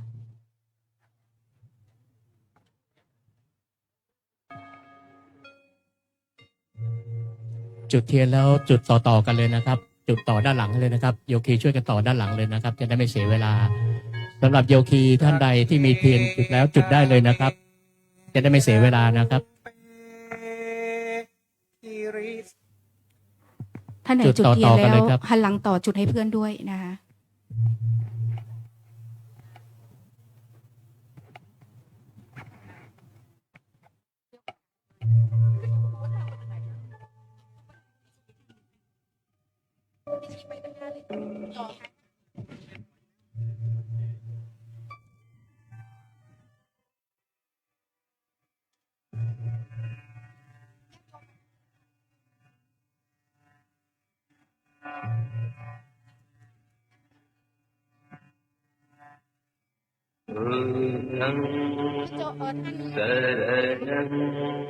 เดี๋ยวต่อ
นะคะโยคีทุกท่านเดิน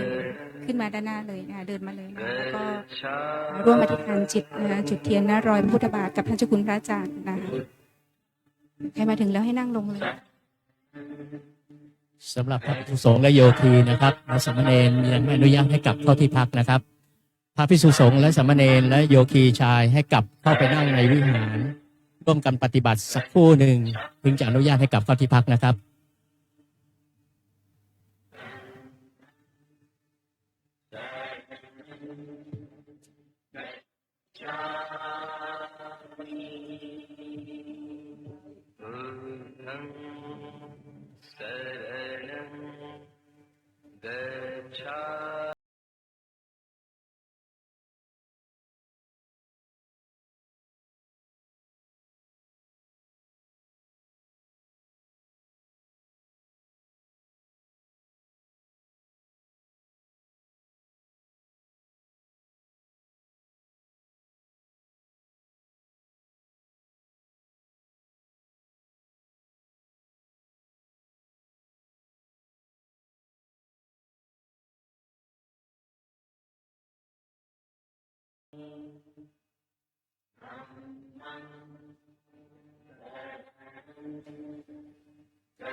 ตอนนี้ท่านเจ้าคุณพระอาจารย์ได้